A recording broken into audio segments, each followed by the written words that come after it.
Good morning, everyone. Welcome to the City of Toronto Committee of Adjustment, Scarborough District hearing on February 10th, 2022.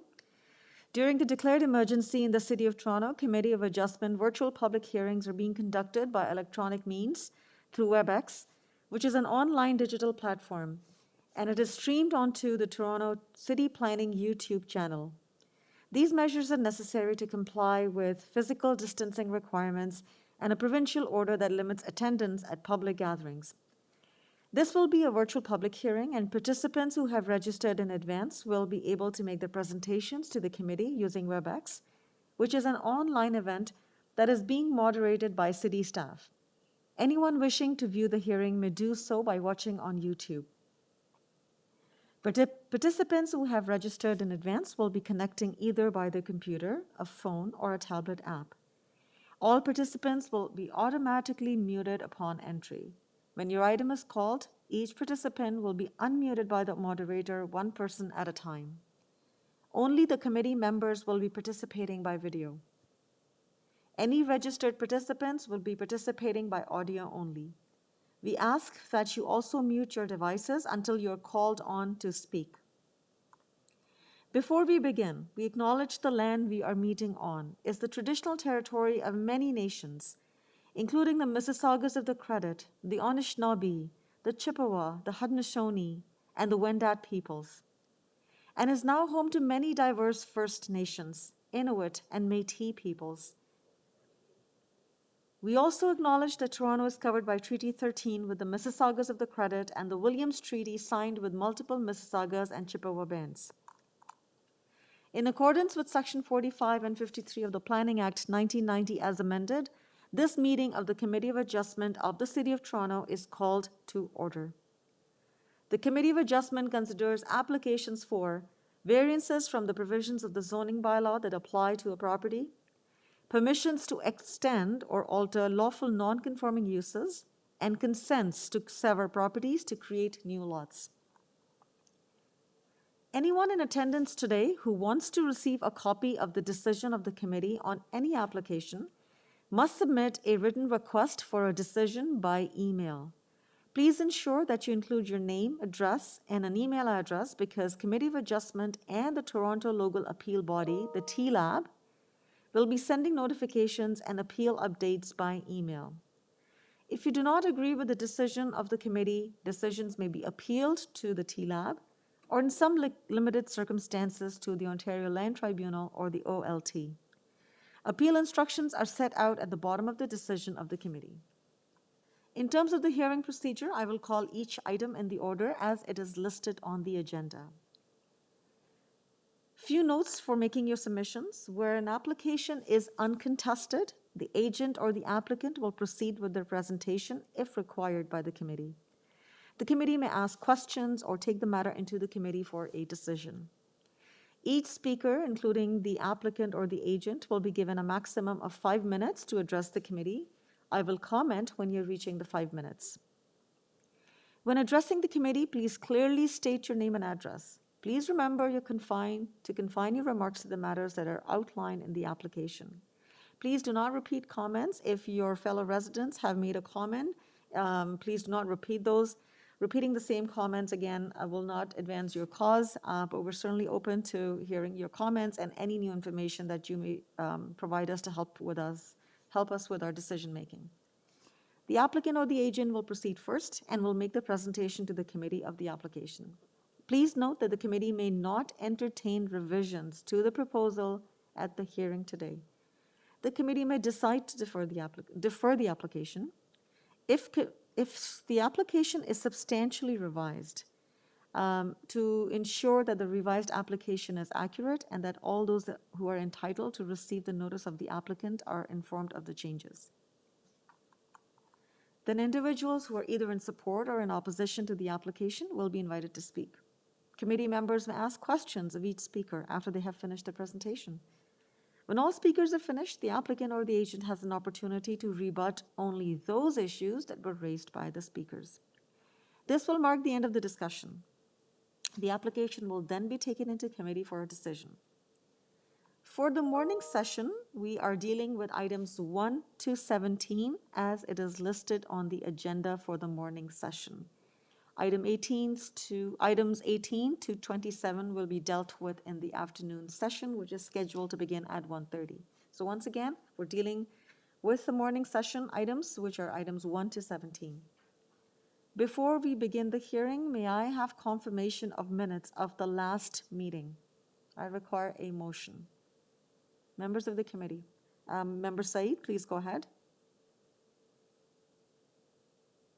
Thank you, Madam Chair. I move the motion for approval of minutes of meeting of January 13 meeting. Thank you. May I have a seconder, please? Member Macaulay? Madam Chair, I will second that motion. Thank you. All in favor? Motion carries. Minutes of the last meeting have been adopted. Members of panel or staff, are there any declarations of conflict of interest for items in this time slot? I see none. Thank you. Mr. Deputy Secretary Treasurer, do we have any requests for deferral for item 1 to 17, which are items on the morning session? Through the chair, we have 4 deferral items in the morning session. The first one is item 5 at 880 Ellsmere Road. Okay, thank you, Colin. Eric, do we have the agent here, Yasu?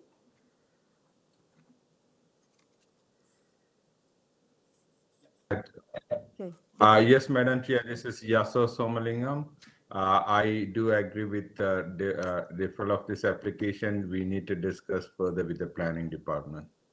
Okay, thank you. So you are requesting the application be deferred to address concerns that have been identified by community planning. Members of the committee, any That's questions? correct. Any questions for Yasu? I see none. All right. May I have a motion on the request for deferral? Member Said, please go ahead.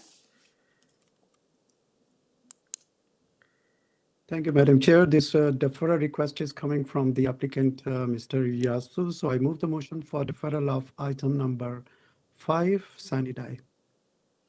May I have a seconder, please? Member Gary, please go ahead. Yes, Madam Chair, I second that motion to defer this application, sine die. Thank you. All in favor of this motion? The motion's carried and the application for 880 Ellesmere Road has been deferred sine die. Thank you. Thank you. Thank you. Mr. Deputy Secretary Treasurer, what is the next request for deferral, please? Through the chair, there are there are 3 more deferral requests remaining, and items 13, 14, and 15 they're all for 94 Danforth Road, and they are all, the applicant is the same for all 3. Okay, thank you. Eric, do we have Alan Yifan Peng? Yes. Good morning, Alan. So we understand, okay, we understand you have a request for deferral for items 13, 14, and 15, and this is for 94 Danforth Road. Yes, correct. And the purpose of the deferral is? Next available hearing date, March 10th. Okay, so you're requesting a deferral to address concerns that have been identified by community planning? Yes, I received a document from community Okay, planning. I understand they have concern about overhead, building height, and the main wall height. I have reduced building height and okay. Okay, so we're main wall not, height. okay, so we're not discussing the application content right now. We're only confirming that you are requesting for a deferral. I heard that you would like to, or you suggested that it be deferred to the next hearing, correct?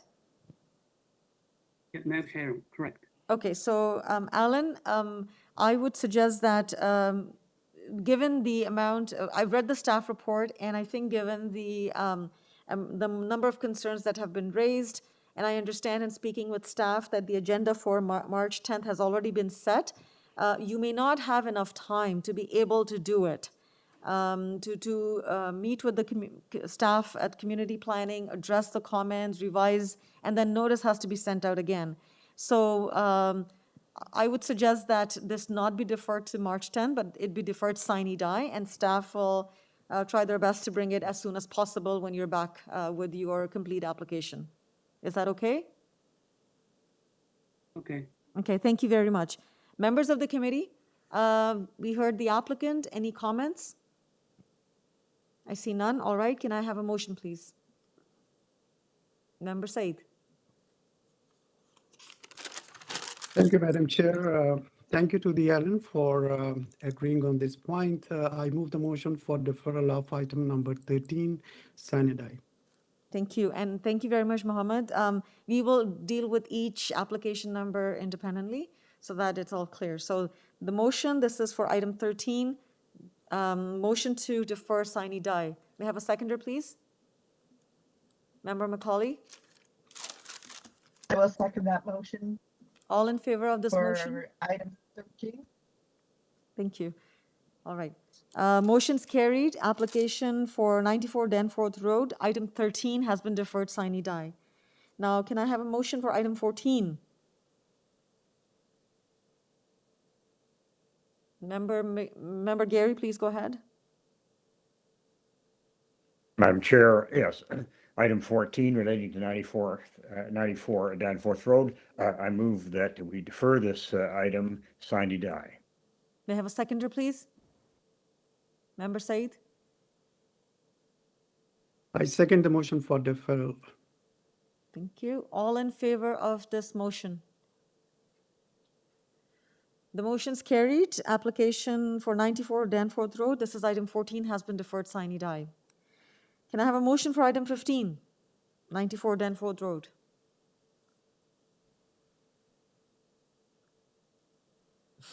Okay.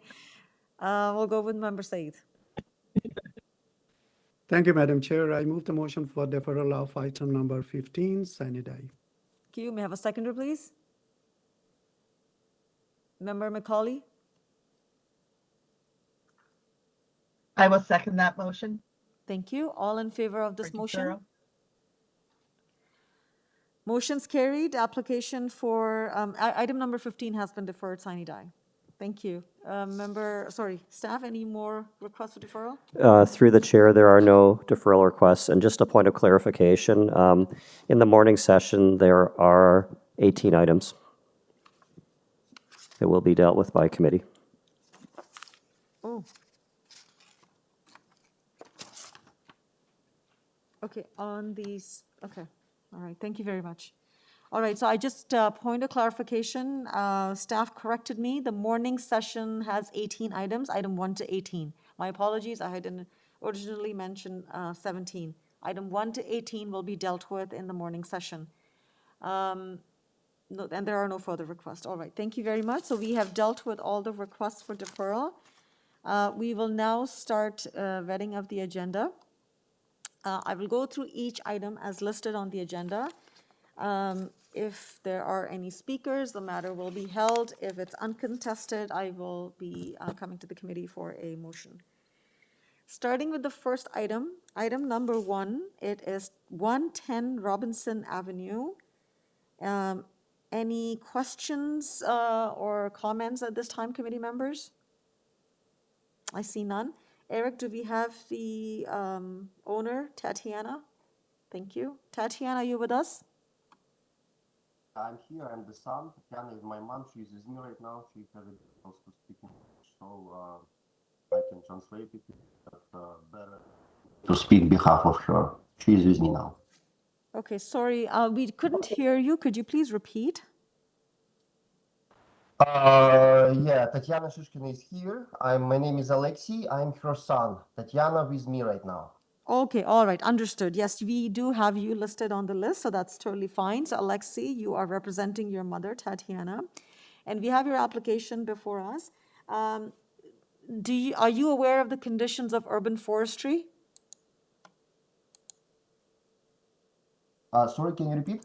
So for your application, should the committee approve, The Urban Forestry Department has provided a a condition that should the committee approve your application, that condition be applied. Are you aware of that condition? Actually, we don't have any trees for the forest department. I don't think there's going to be any issues there. We don't Okay. have a city owns. Okay, so the condition was that it's condition number 3 on the urban forestry memo, and it says that where there's no tree, the owner shall provide payment in lieu of planting of 1 tree, and that the current cash in lieu payment is $583 per tree. Are you good with that condition? Yes. Okay, perfect. So staff has also brought that condition up on the screen. You can take a look at it. And you understand that this condition, and you have no concerns with the condition, correct? Yes, no concerns. Okay, perfect. Thank you very much. Members of the committee, we have the application. The applicant's son has confirmed that there are no concerns with the recommended condition. Any comments? I see none. All right. Can I have a motion then, please? Member Said, please go ahead. Thank you, Madam Chair. I believe the variances before the committee, they are minor, very appropriate. The 3 variances mentioned there, which is about the building height or wall height, lot frontage, I feel these are very minor in nature, appropriate, and meet the 4 tests. So I move the motion for approval of item number 1, subject to the urban forestry condition number 3. Thank you. And may I have a seconder, please?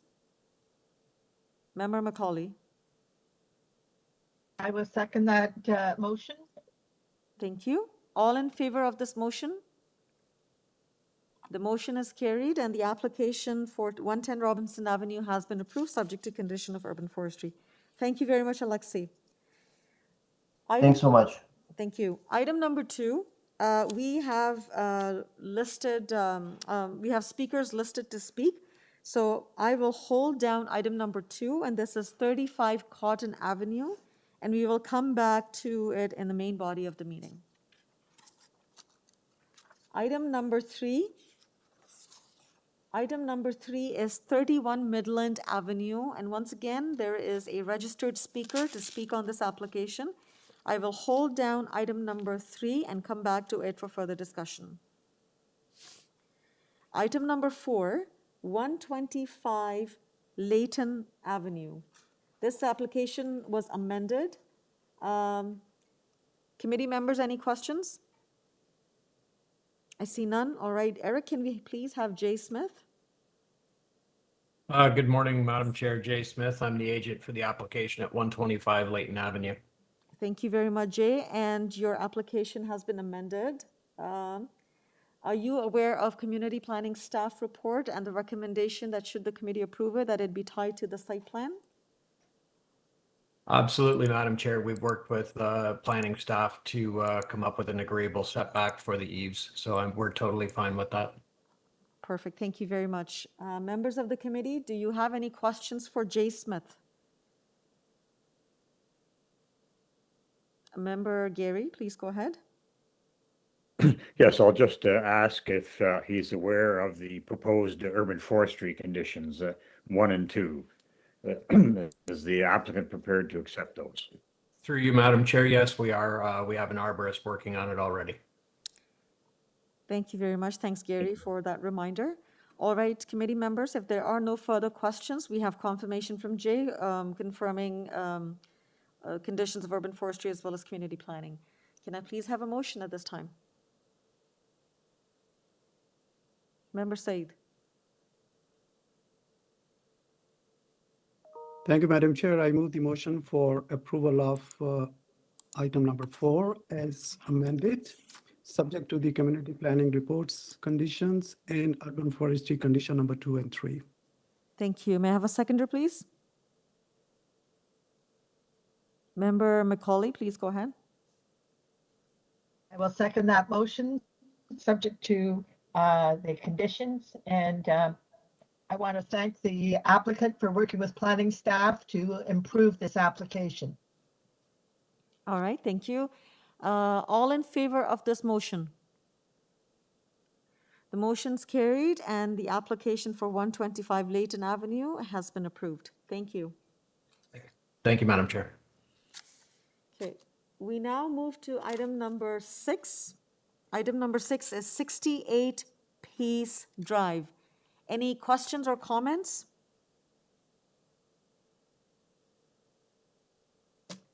And Member Macaulay? Please go ahead. Madam Chair, a couple of questions of the. I have a couple of questions of the applicant. Can this matter be held down, please? Sure, okay. So Member Macaulay has some questions. So Thank item you. 6, which is 68 Peace Drive, is being held for further discussion. Thank you. Item number 7 is 102 COMRIE Terrace. Members of the committee, any comments, questions? I see none. All right. Eric, can we please have the applicant, Jimison Padiat? Thank you. Hello, Jimison. Yes, Madam Chair. Good morning. Good morning. Are you Jimison? Yes. Okay, thank you, Jimison. So we have your application before us. This is 102 COMRIE Terrace. And are you aware of the conditions of urban forestry? Yes, I'm aware. And I would agree to the conditions. Okay, and you have no concerns with it. Okay, I don't see any more conditions there. Members of the committee, any questions for Jimison? Okay, all right. If there are no questions, can I please have a motion?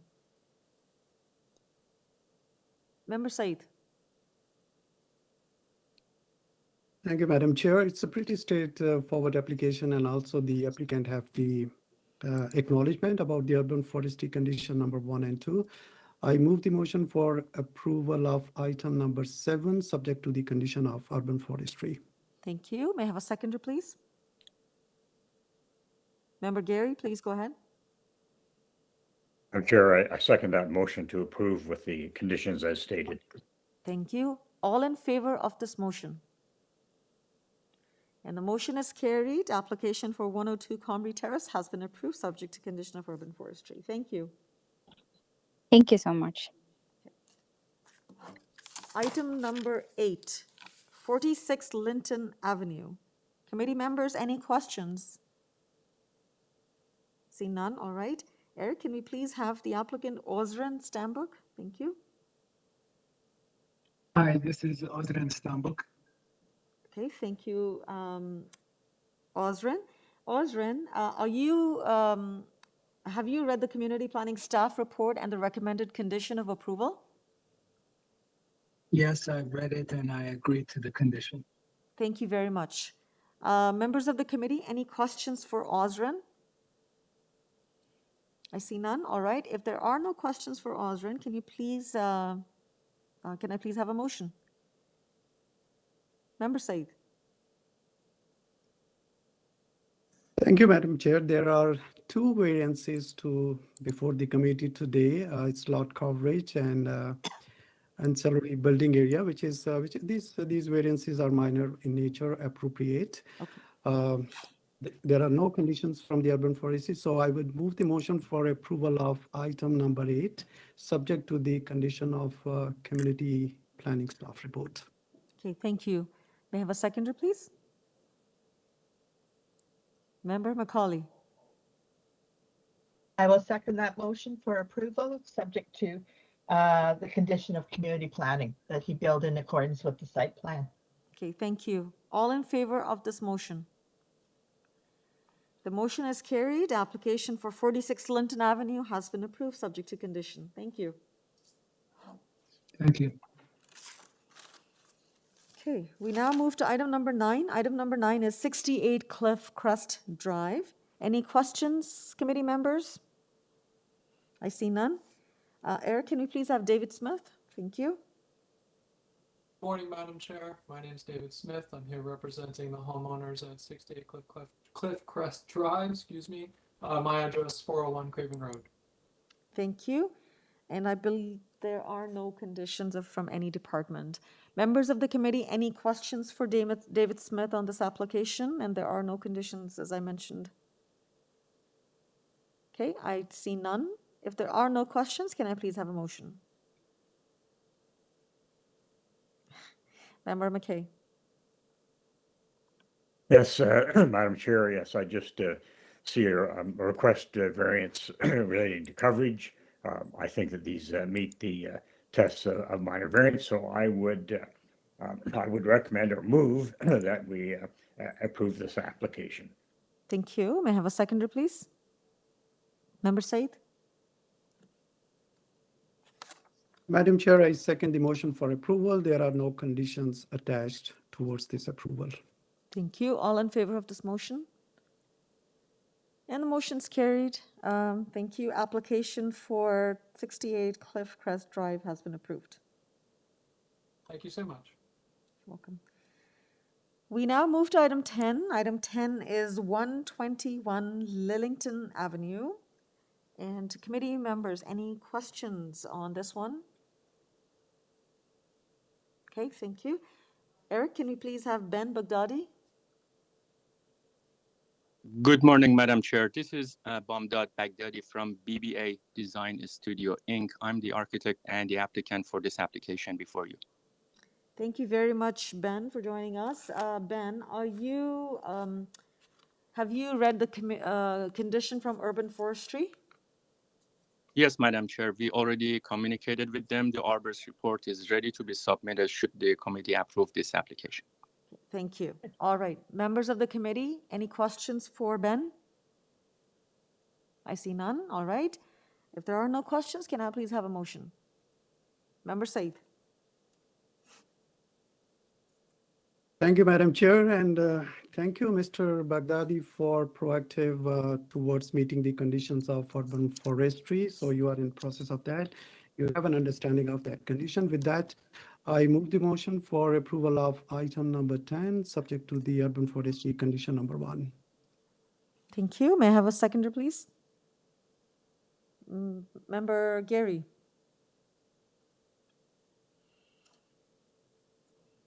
Member Gary, we couldn't hear you. Sorry, Madam Chair. Yes, I'm seconding that motion to approve with the urban forestry condition. Thank you. All in favor of this motion? The motion has been carried and the application for 121 Lillington Avenue has been approved. Thank you, Madam Chair. Thank you. Thank you. Item number 11, I will hold this down because we have registered speakers to speak to item 11. So holding down 161 Courcelette Road, item 11 for further discussion. Item number 12, 82 Manderley Drive. Members of the committee, no, I think there's a speaker listed. Okay, so 82 Manderley Drive, I will hold down this item as we have a registered speaker.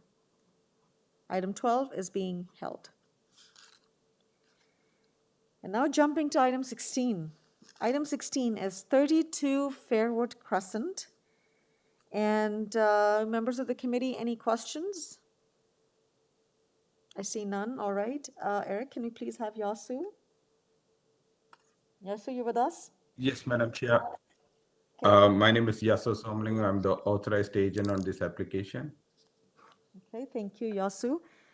This is 32 Fairwood Crescent. Yasu, have you read the condition from Urban Forestry and have any questions? Yeah, we agree with the urban forestry conditions. Okay, thank you very much. Members of the committee, any questions for Yasu? I see none. Okay. There's a condition of urban forestry, and Yasu has confirmed he has no concerns. Can I please have a motion? Member Macaulay? I recommend approval of this application. It meets the 4 tests, and the applicant has indicated that he is tracking the condition of urban forestry. Okay, thank you. May I have a second? I recommend this for approval. Okay, thank you. Thank you. Seconder? Sorry. Member Said, please go ahead. I second the motion for approval, subject to the condition of urban forestry. Thank you very much. All in favor of this motion? The motion is carried. Application for 32 Fairwood Crescent has been approved. Thank you. Thank you very much. Okay, item 17, 44 Murmouth Road. There is a speaker registered to speak on this one, so I will hold down this item and come back to it. Item 17 for 44 Murmouth Road is being held for further discussion. Item 18 is 18 Mccowan Road. And once again, this is, we have a registered speaker to speak on this. So I will hold down item number 18, which is 18 Mccowan Road, for further discussion. Okay, that brings us to the end of the agenda for the morning session. So we've dealt with items 1 through 18. I will just, for a recap, sort of note which items have been held for further discussion. So item 2, item 3, item 6, item 11, item 12, item 17, and item 18. Perfect. Thank you very much. Okay. So let's begin with the first item that was held. First item that was held was item number 2. Item number 2 is 35 Cotton Avenue. And this is a minor variance application to permit existing proposed 2-story dwelling with a secondary dwelling unit in the basement and an integral garage. This application was deferred by the committee on January 13 because of incorrect variances listed on the notice. So a correct notice has been issued. We have 4 variances. Can I please have the agent, Kulvinder Kaur, with us? Hello, good morning, Madam Chair. Good morning, committee people. Good morning. Kulvinder, I just need to confirm, you will be speaking on this application and not the applicant, who is Faisal? Faisal and me, we both will be speaking on the behalf of 35 Cotton Avenue. We will represent the application, both of us. So we'll start with you, and if we need to bring in Faisal, we will, okay? All right. Okay, yeah. Would you like to make a presentation or dive right into the questions, Kulvinder? I would like to just give a brief introduction a little bit, and then I will go for the questions. Okay, and just So, want to, Kulvinder, sorry to interrupt you. You have 5 minutes, and I believe your application was amended, so help us with those amendments as well. Thank you. Okay, thank you. So since we have revised our 35 Cotton Avenue application, we had number of variance 8 earlier. However, after having the significantly references and correspondences with the community planning, we have reduced our variances from 8 in number till 2, 3. So the variances which right now is only the variance for the very first, the variance for the lot coverage, which was 40.85% earlier. But now we have further revised to 36.9%. And then the very next variance is for the height, which is variance number 2. It is still the same, 8.13 for the front main wall height.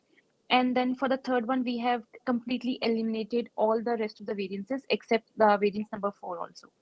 So we have basically the variance number 1, variance number 2, and variance number 4. The rest of all the variances has been eliminated, okay, or completely eliminated. Yeah.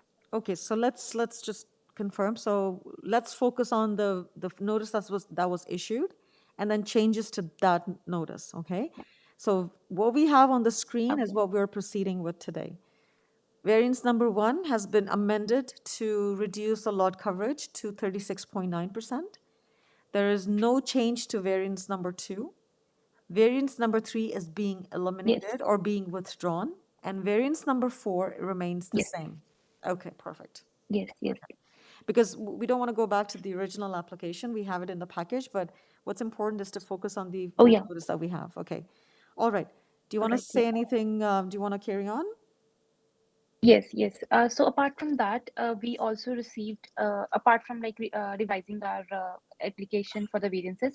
We have also received the supporting letter from the community planning department that they support this development. And we have certain examples within the neighborhood, like 6 Cotton Avenue, which have the lot coverage of 36%, 31 Cotton Avenue, which have the similar kind of lot coverage. So I request the community planning department to please consider application and give us approval for this development. Okay, no, this is helpful. Thank you. So we also have community planning staff report, and I'm sure they'll be more happy when they see even further reduction. Now, in terms of the revised notice, the first one, lot coverage, has been brought down to 36.9. Just so that I have reference, do you know the square footage that would be resulting of this? Yeah, just 1 second. I'm so sorry about this. No, Please no, just give me a no moment. problem. Yeah.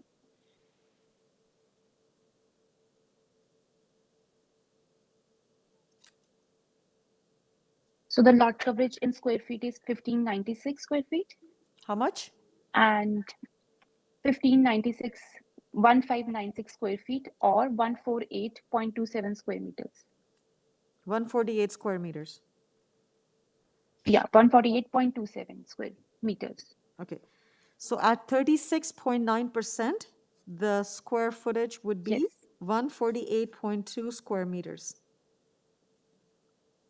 Yeah, 148.27 square meters, yeah. Okay. All right. It's important just to see the numerical difference, and that's all it is. Yeah. But because the percentage is the one that would be used. Okay, thank you very much. At this time, committee members, do you have any questions for Kulvinder? Member Macaulay, please go ahead. Yes, if the applicant can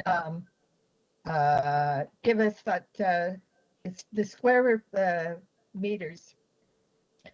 The maximum lot coverage of 36.9%. She had it in imperial and in metric. I have it in imperial as 33.29 square feet. Now that she's reduced it, can she give me that imperial number again, please? Okay, so just bear with me. She's not, okay. So on the notice, it says the proposed was 40.85.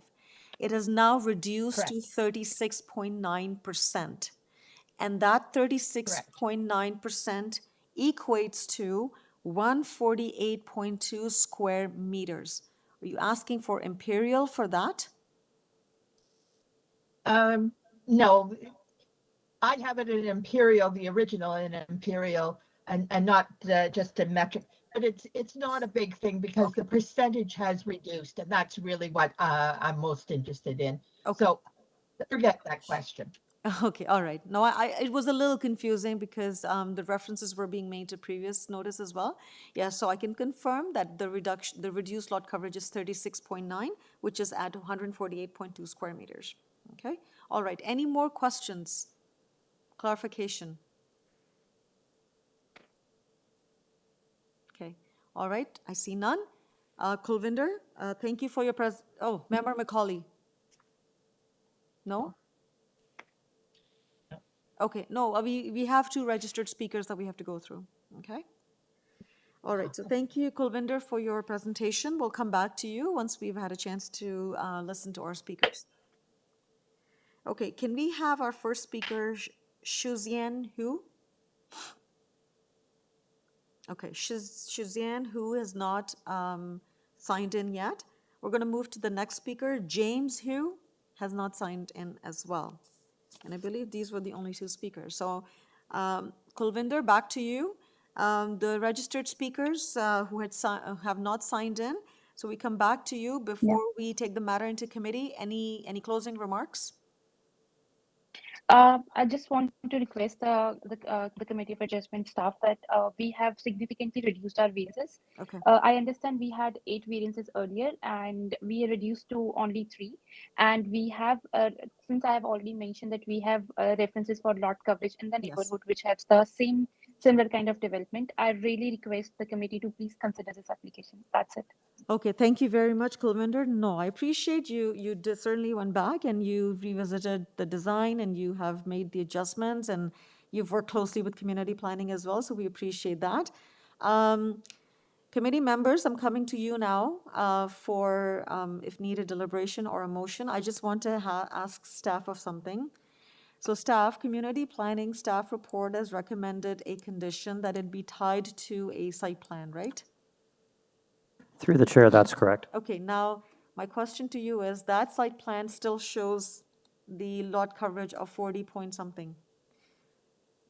Through the chair, it's okay, because if you take a look at the wording of the staff report, Oh, yes, it is. it's substantially in accordance with, and this variance is actually going to be improving the situation.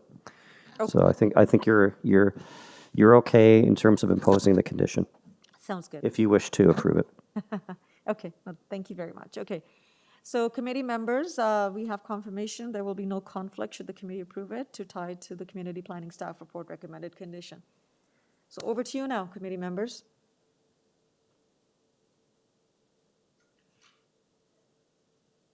Member Said, please go ahead. Just a short question to Kulwinder. Thank you very much, Kulwinder, for making these changes and further revisions. Member Said, I had into that. I'm sorry to remind you, but I had closed the discussion. I took the matter into committee. I asked a couple of times if there were any questions. If it's a pressing question, I can. Actually, it's thank you very much, Madam Chair. It was just a comment. I just wanted to appreciate their efforts, but I am okay with the application. I think we can talk within the committee. Okay. Thank you. I'm sorry to do that, but I just want to make sure that we're not breaking the protocol here. Okay. Thank you very much. It's okay. Okay, thank you. If there are no further questions or comments, then can I please have a motion? Member Gary, please go ahead.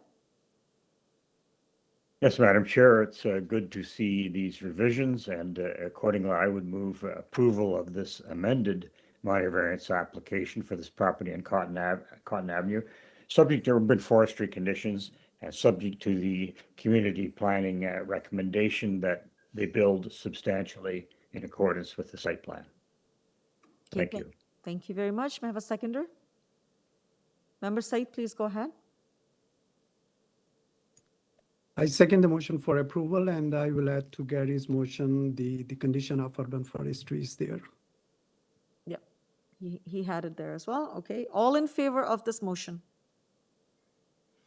The motion's carried, and the application for 35 Cotton Avenue has been approved, subject to conditions. Thank you very much.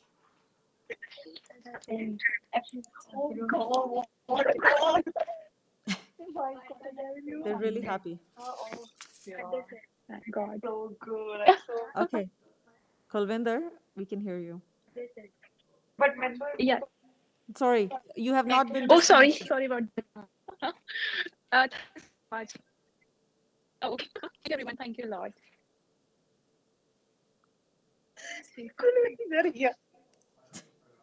There's a lot of excitement for sure. We're good? No, that's okay. No problem. It's technology. That's totally fine.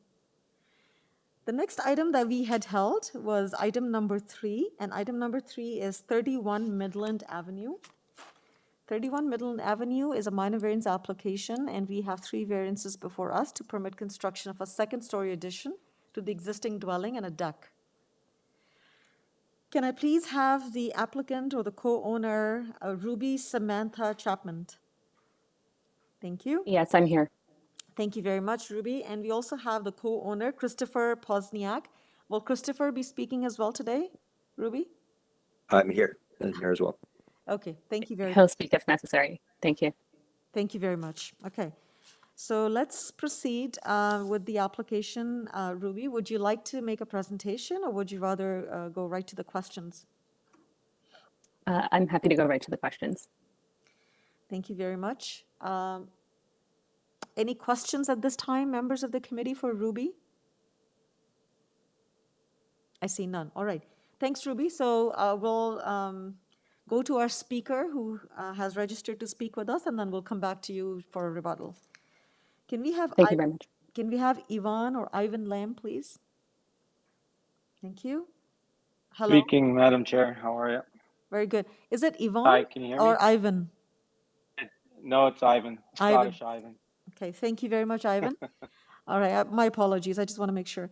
Ivan, No problem. okay, so we're here to listen to your concerns or comments, and you have 5 minutes. Please go ahead.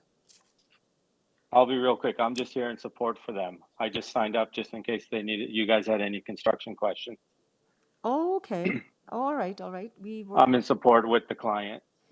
Sounds good. Thank you very much for confirming that. So members of the committee, Ivan had signed in to support the application if there were any questions. So I'll go back to Ruby.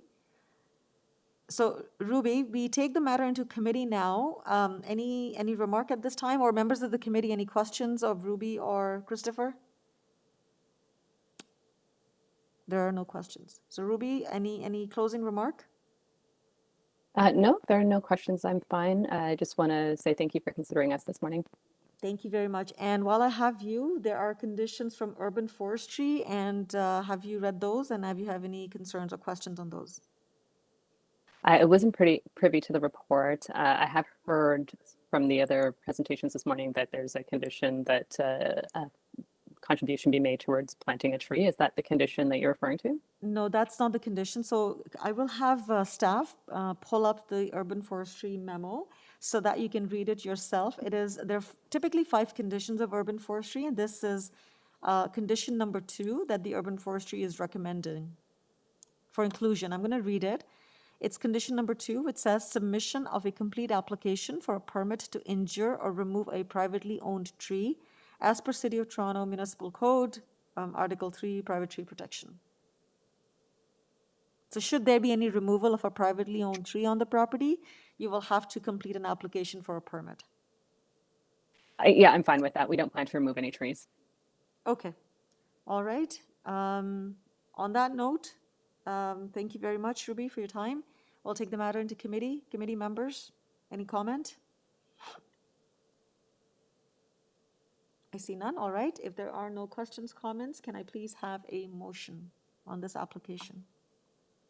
Member Macaulay, please go ahead.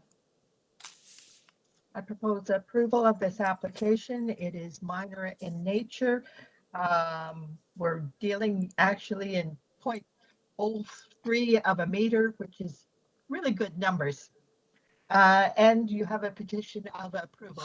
So I recommend approval of this, subject to the urban forestry condition.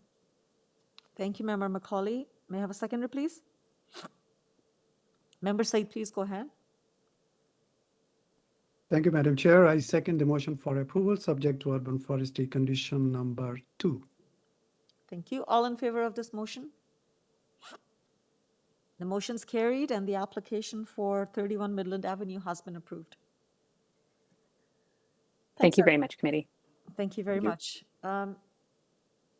Member Igor, if feel free, I know this is your first hearing, feel free to jump in or raise your hand if you have any questions. So yeah, or cut me off if you have to, if for any reason, if it's a pressing question or anything. Okay, thank you. Well, will do, thanks. Thanks.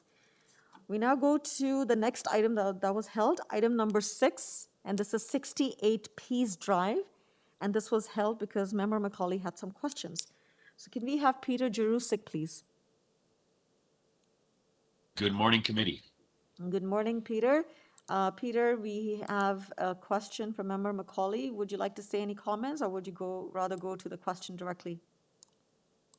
I just want to make a short statement. First of all, we had intensive conversations with planning department. I imagine that before you is the amended variances, not the one that's on the public notice. Okay, so we're going to have the amended notice up on the screen just so that we know what we're talking about here. So just give me a second. Staff is pulling it up. Yes. Okay. That is correct. That's what I'm looking at here. So we had extensive discussions with planning department to make this to work with them to make a project here that they would be happy with. And together with my client, we've reduced it to accommodate planning comments. And as you can see online, we've also had extensive community discussions and have many of the neighbors in support. And of course, one in, as you can see, that's an objection. But I believe overall, we've been working with the community with planning to make this a good project. And my client's lived there for 10 years. He wants to demolish and expand his family into a bigger house and remain it. So he is a fixture in the neighborhood. He's been there for 10 years and would like to remain there with this new project of his. So with that, I'm ready to entertain any questions the committee might have to me. Thank you, Peter. Member Macaulay, please go ahead. Thank you, Peter. You've actually answered one or two of my questions already. This is an interesting application, and I see that we have what I would call a petition with 20 names on it saying that they are in support of the application. It's an application where I don't always do this, but I went out to take a look at this property. This is in a subdivision that's Peace Road backs onto a hydro right-of-way. It's the whole Gatineau hydro right-of-way, which extends throughout the entire former city of Scarborough. So the lots on the south side of the street have considerable open space. And this is a subdivision also that I estimate was probably built in the 1960s and 1970s. So these are not pre-war housing or post-war housing, certainly not in the 60s and 70s. This would be a new subdivision, and the character of the street is essentially what I would call not derogatory, but as a characteristic that is known as Scarborough bungalows. I've looked at the street. There is only one other house on that street that is 2 stories. The remainder of the 30 or 40 houses on the street are 1-story bungalows. I see, Peter, that you have worked with the community planning, and I appreciate that. One of my questions is I'm confused about the front yard and side yard setback. Can I have the site plan showing the setbacks? I don't know if this is new or old. Okay. And perhaps, Peter, you can explain the front yard and side yard setback. I think it's for that turret. Okay, so we'll have staff pull up the latest site plan, and then Peter can speak to it. Okay, the way we're in a unique situation here. This is not technically a corner lot in the sense that there's 2 different streets. It's actually a turn in the crescent. So that being this massive angle turn, our front yard setback ends up being measured to a perpendicular part to that in that curve that's defined as the front yard setback, as opposed to what would be and you see in natural lot patterns, the straight frontage. It is the turret that creates that kind of awkward measurement based on the zoning bylaw that has the 3.39, which is from the tangent of the circle facing that front yard setback perpendicular to it, which brings it on an angle at 3.39. And then the same issue happens when you look at the side yard setback for that 2.69. It is the turret that does cause those smaller numbers. However, the garage itself is set back 6 meters from the property line at the tightest part, and we are well over 6.5 meters as it widens up on the driveway. On the flankage side, the majority of the setback to the actual building, not including the porch, which can encroach, goes as far as 5 meter setback, 4 meter setback to the fireplace bump in, and then we're in compliance around 3.6 at the porch area there to the house. So it's only that turret that has that issue. Two things here on why we've kind of created this situation. Currently, the garage is at the back of the house. They have no backyard, and if you could probably appreciate if you were in the neighborhood there and saw the property, actually it's their flankage yard and their front yard that they're using as their quote unquote backyard grassed area for their children. That's why it's all fenced in.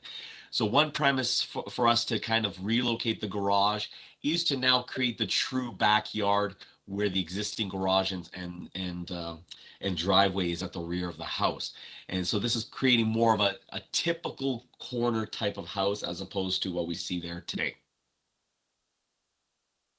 Okay, thank you, Peter, for that. I see that they what we would call a backyard would be I think you've got 6 point something or other meters at that location.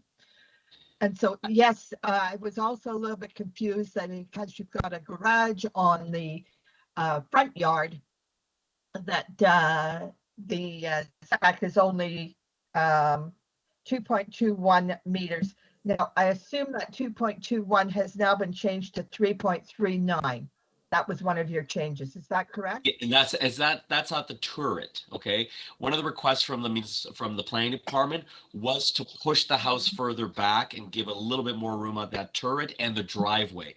So we eliminated. We actually reduced the depth of the house by 3 feet or 0.9 meters. And we took it all from that garage side and pushed it, made the driveway longer, which also moved the turret more towards the inside of the property.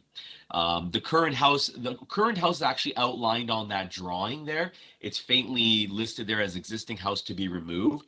And we did create slightly larger. I know we're asking for a rear yard setback, but I just want to point out that the existing house actually further encroaches in the rear yard, and we're actually opening up the rear yard to be a larger backyard than the current existing condition is. Okay, thank you. Yes, as I said, I spent some time out on this street. This is probably the first house that's going to be built in a subdivision of houses that are built in the 60s and 70s and are all bungalows. So it's going to be setting a precedent for whatever happens in this area. And I was concerned about whether that was a good precedent or how the community felt. As you know, in some of these cases, we have community comments saying they don't like it. In this case, we have a petition of support. So it's one where I gave a lot of thought to. The other concern I had was the neighbor to the north here did mention how this house is very prominent on the curb. And in fact, if you look at it, yes, from the corner, what you're going to see coming down Peace Drive is going to be this house sticking out with the turret sticking out. And that, because it's such a change from the character of the area, that did concern me. I was also concerned that this might be one of those houses where you tear down the house and get a brand new owner who is building their dream house and the entire community hates it. So I'm glad to see the petition of support. Peter, I think you've done a good job here of explaining this to me. I have no more questions. Thank you, Member Macaulay. Appreciate your time. There's a condition that this, should the committee approve it, that it be tied to the site plan, so that sort of also limits or puts restrictions on where those reduction in side yard setbacks or front yard setbacks would eventually be. So I personally don't see it being an issue, and I think change is inevitable. Yes, this would be the first of its kind, but it is going to, the neighborhoods are changing almost every day now. Okay, so on that note, I'm going to move to any other question from other committee members. I see none. Okay, all right. Peter, thank you very much for your time. And I take the matter into committee. And also, before you go, you're aware of the conditions of urban forestry, Peter? We are. Yes, we are. Okay, thank you. All right, committee members, if there are no further questions, can I please have a motion? The motion should refer to the amended application.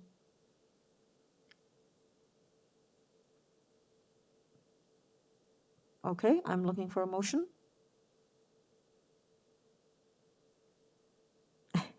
Okay, Member McKay.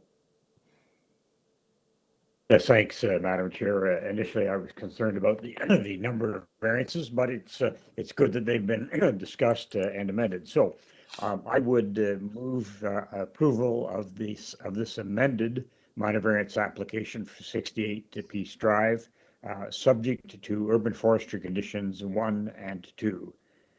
And Madam Chair, on this one, I have missed whether there's a community planning recommendation on this one. Yes, there is, Member McKay. It is to tie to the site plan. Fine. And then, yes, it would be subject to the additional condition then that that they build substantially in accordance with the site plan. Thank you very much. And may I have a seconder on this motion?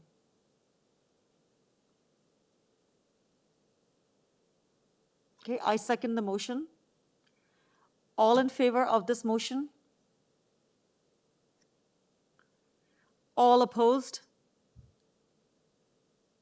Okay, the motion's carried. I will, for those who are watching, Member Macaulay and Member Said have opposed the motion, but the motion carries and the application is approved.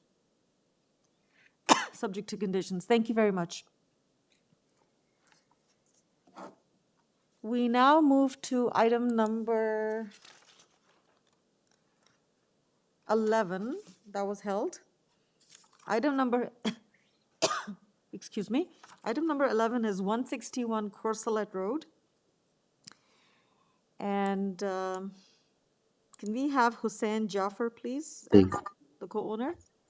Okay, thank you. Yes, hi. I'm here with my wife, Alia Jaffer. Okay, thank you very much, Hussein. We are looking at your minor variance application, and we have 9 variances before us to permit construction of a new 3-story detached dwelling. Okay, Hussein, so would you like to go right into the questions, or would you like to make a presentation? We'd like to make a short presentation, if that's okay with the committee. Yes, please. You have 5 minutes, and you can proceed.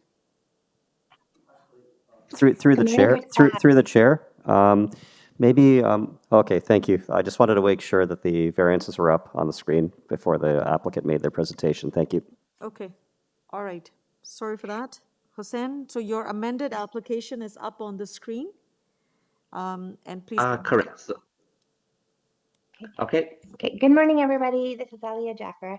I just wanted to present to the committee and let you know that we really tried to make our current existing house work for us. But unfortunately, with the pandemic, we found that it just wasn't going to be functional. We have 3 young children. We're now working from home. I'm a nurse practitioner and I have confidential patient information, and the kids were just everywhere in our offices, stealing our pens, scribbling on our stuff. And we just realized that we absolutely need dedicated space in our house to work, to live. My parents will join us. So unfortunately, the pandemic really was stressful for us, but the idea for the build was from there. As you can see, we've worked in the last 2 weeks with the community planning. And we've revised all of the variances that they were concerned about. So we've made significant corrections to the coverage, the floor area, the length, and we've increased our landscaping as well. And they are now in support, as you can see from their letter. We, unfortunately, because this went on so just until the submission deadline, we haven't had a chance to update our neighbors, but we did actually try and reach out to them to let them know. But we think that the amended proposal will actually be something they're happy about because everything works in their favor. We also wanted to comment on the variances themselves. I'm sure the committee had a chance to look at Appendix 1 that we had put into our supporting documents, which basically showed all of the relevant variances that the committee has approved in the neighborhood in the last 12 years. And from there, you'll see that none of the variances would be precedent setting at all.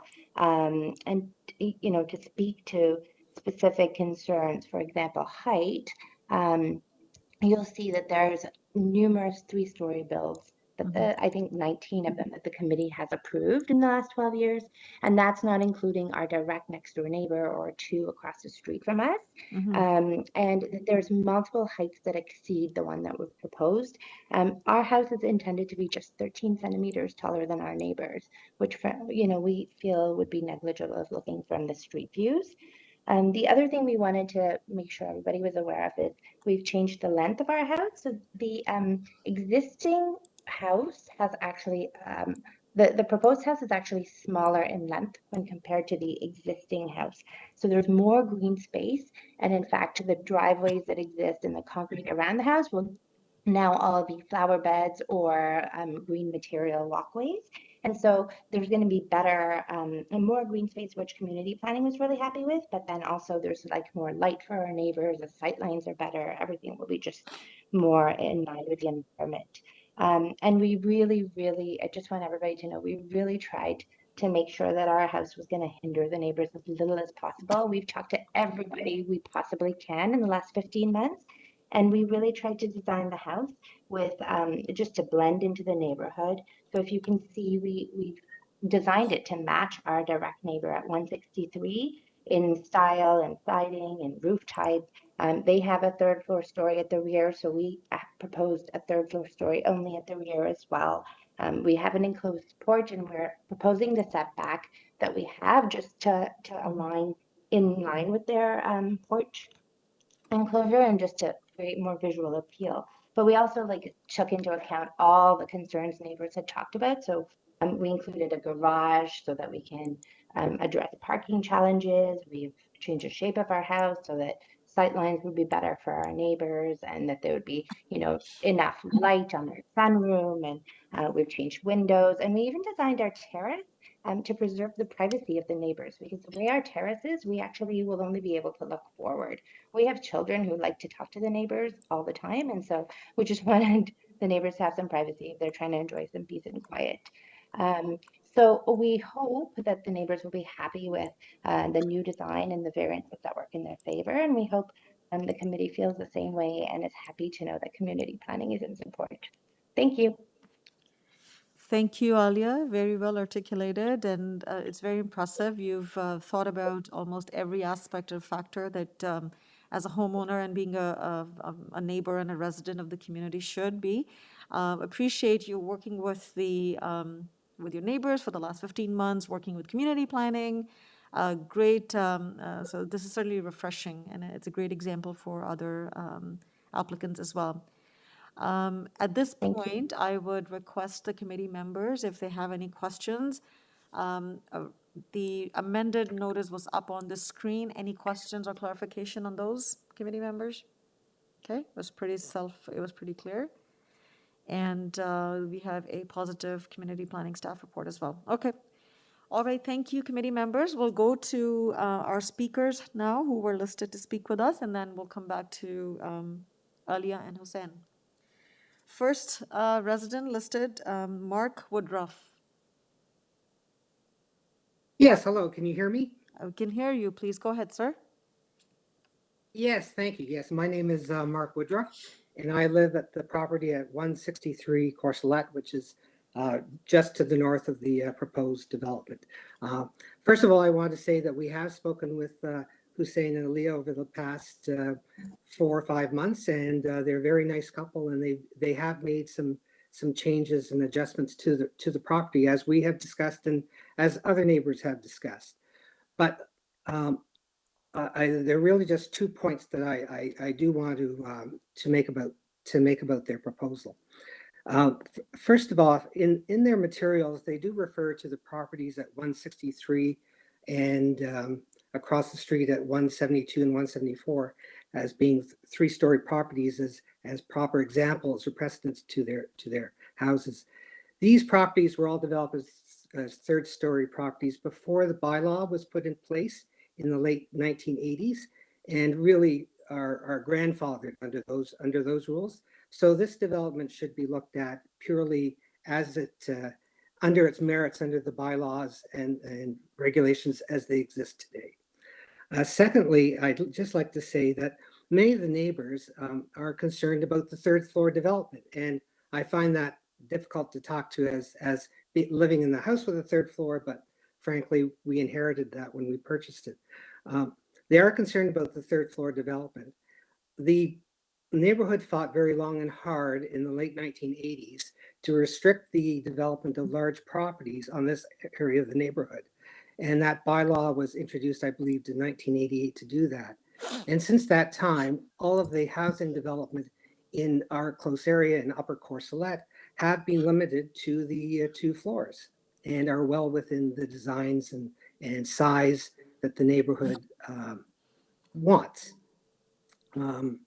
So we think that this third floor story on the house next door at 161 would be a serious precedent and should require a greater conversation amongst the neighborhood as a whole as to whether the bylaw should change and whether it reflects a change in the view as how development should proceed in the future. Okay, thank you very much for your comment. I just want to clarify one thing. So you talk about a grandfathered bylaw that permitted 3 stories, right? So well, no, we were developed before the bylaw was put in place. yes, so before the new bylaw was put in place, whatever the previous bylaw was permitted a 3-story, correct? Correct. I So, believe so, so yes. that's sort of I would say that's part of the prevailing character of the street then, right? I mean, I'm sure there are more Yes. houses that are 3 stories. So one of the tests that we have to look at in minor variance is how desirable it is. Is it, does it meet the character of the neighborhood or not? So, and I'm also hearing from you that since then, the new constructions have come in and there are 2 stories which conform to the current bylaw. So I see this like an eclectic type of neighborhood with both 2 stories and 3 stories. So if a new house of 3-story comes in, how out of character would that be then? I think it's more actually how that then reflects upon the overall size of the house on the Okay, property. we're talking about the height now. Because you raised the height Yes. variance, and we have a variance before us that talks And it about wasn't height, it wasn't height, it's about floors. okay, number of floors. Okay, fair enough. Thanks. Number of floors. Thanks for correcting me. So 3 stories versus 2 stories. There are 3 stories on the Correct. street, then there are 2 stories on the streets. It's sort of a prevailing eclectic character. Yes. If a 2-story comes in, great. If a 3-story comes in, how out of character would that be then? People are concerned about it. Okay, people are concerned. I hear that, but I'm also People in the neighborhood are very concerned about it. okay, fair enough. But again, remember, we have to apply the 4 tests and we have to look at the desirability of the proposed development and in keeping with the character as well. Okay, now I just wanted to get that clarification from you as a resident, you know more than any of us. Right, and just say that some of the residents who here fought that fight Okay. may not be on this call in the late 80s are actually very, have strong opinions about it. Okay, fair enough. Okay, well, thank you very much for your time. Committee members, any questions? I see none. Okay, thank you very much for taking the time to speak with us. We'll go to our next registered speaker, Kieran. Okay, Kieran O'Byrne has not joined in. I'm sorry. So I go back to the applicant or the owner, Alia and Hussein. Alia, would you like to speak or Hussein? Yeah, I would like to speak. Okay, it's your turn now. It's Hussein. Okay. I'd like to thank Mark for giving his opinion. As he mentioned, we did meet multiple times and we've made a lot of changes to be to the satisfaction of all parties. It seems like the concern here is 3 stories. And as Mark mentioned, his house is a 3-story 163. There's 2 across the street at 172, 174. There are also 3 stories, but as Mark mentioned, those were built, I guess, pre-1988, before that Scarborough bylaw. However, if you refer to our Appendix 1 in our supporting material to the committee, you will notice out of all the committee decisions in our neighborhood over the last 12 years, there have been 19 three-story houses that have been approved. So, you know, the fabric of the neighborhood definitely does include three-story builds. Up and down the street, on the north side of Blantyre, there's some. Yeah, this is it right here. You can see I've clearly highlighted all, and you can see it's scattered all across the different streets, whether it's Andale, Blantyre, Courcelette, Fallingbrook. Everybody has these three-story builds. So we definitely do not feel like it is out of character of the neighborhood. And just another thing I want to point out to the committee, on the north end of Courcelette Street, there is a proposed 8-story mixed-use condo for development. And you know what? There actually was a lot of support for that condo as well. So it is the changing fabric of the community. And I just don't feel like our three-story building will be out of place. And just one more comment, Mark mentioned that it could be out of place, but in the same supporting letter, we actually have photos from Google Street View at the back, which actually show that we definitely are not out of place. Thank you. Thank you, Hussein. Members of the committee, any questions for Hussein?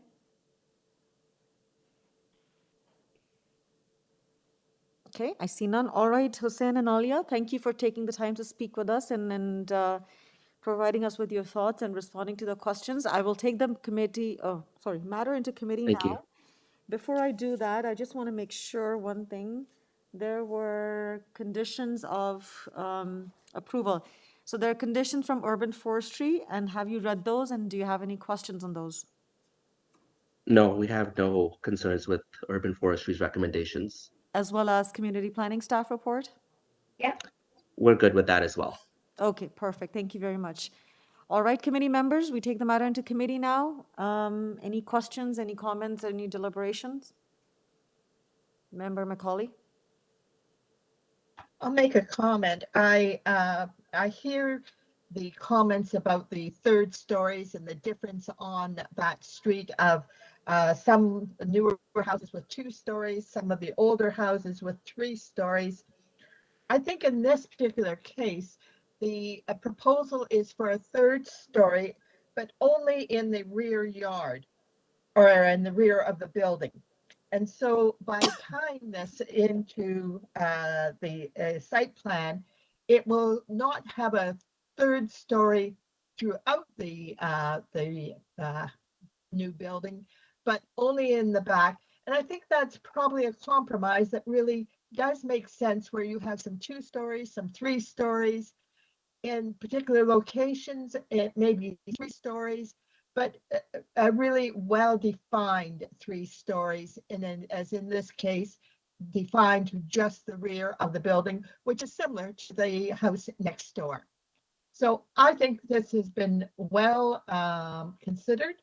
I think that the condition of planning, the condition of the community planning department to build in accordance with the site plan will in fact support this application and mitigate any concern about the 3rd story setting a precedent up and down the street.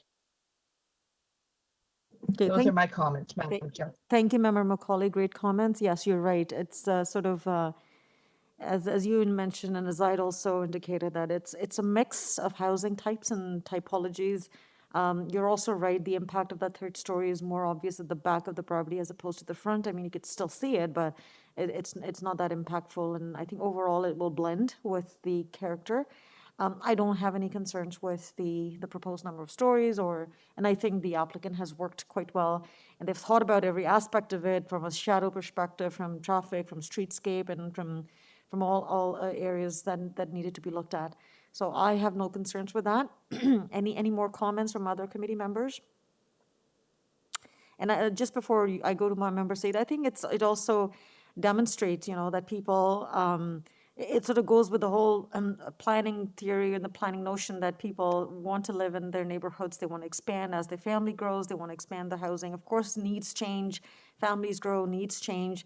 So this is also a good, a good sort of concept in that as well. People want to stay longer in their communities and their neighborhoods, and and if they need to grow their space, I think they're entitled to do that within reason. Member Said, please go that, please. Thank you, Madam Chair. Just wanted to echo the same comments which the members given. Yeah, I looked into the Google Street and the character of the street, which is, I think this development is not going to be the out of place. It's the pattern is there. The character of the street is very much 2-story and 3-story. Although the variance before us, variance number 7, talk about 2-story and 3-story building variances. But it is quite according to the character of the street and fabric and culture of that street. So with that reality on the ground, I am willing to support this application. Yeah.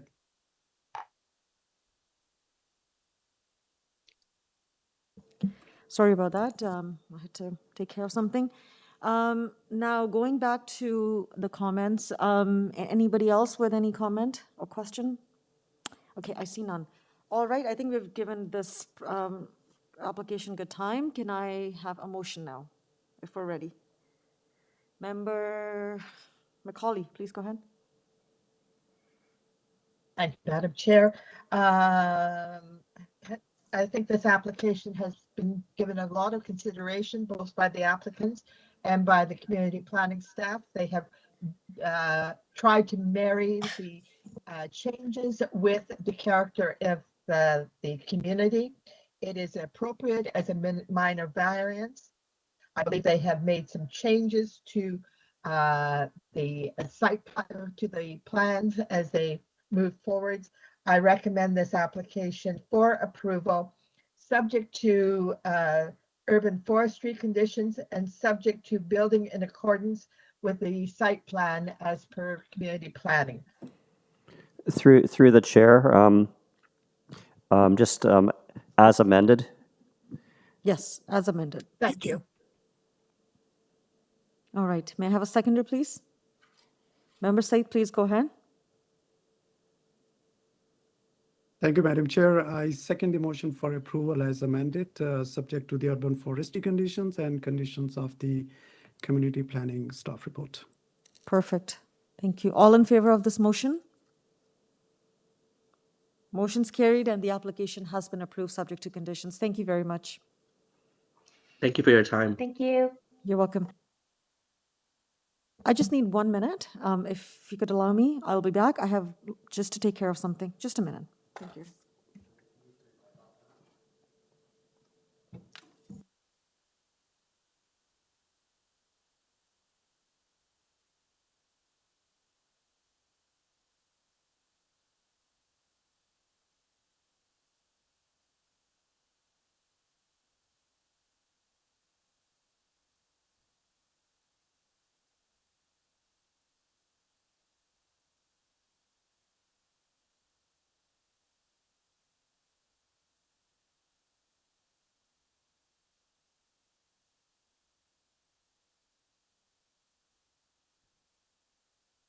Thank you very much. Sorry about that interruption. I had to take care of something.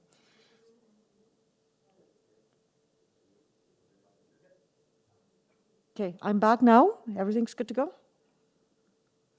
We move on to our next application that was held for discussion, and this is item number 12. Item number 12 is 82 Manderley Drive. And this is an application for, it's a minor variance application. We have 2 variances before us, and it is to replace an existing rear yard detached garage. And Eric, can we please have Craig Dunham, who is the owner? Perfect, thank you very much. Craig, you with us? Hi, this is Craig Dunham, the owner at 82 Manderley. Perfect. Craig, would you like to go right into the questions, or would you like to make a brief presentation? I'm happy to jump into the questions. Okay, members of the committee, any questions? I see none, okay. Eric, there are no questions. Can I please have the registered speaker, Don Pearson? He's not, okay. So Don Pearson has not signed in, and this matter was held because of the registered speaker. So I'm going to go back to Craig. Craig, Don is not here, who had registered to speak. Typically, we would go to question and answers, but do you have any comments or anything that you would like to add before we take the matter into committee? No real comments. I spoke to Dawn yesterday. She actually knocked on my door telling me that she was skiing today and wouldn't be able to call in. And her questions were just about the side setback maintaining as the existing garage, which I confirmed will be. But no further comments from myself. Okay, thank you very much. And I don't see any conditions from any department or agency.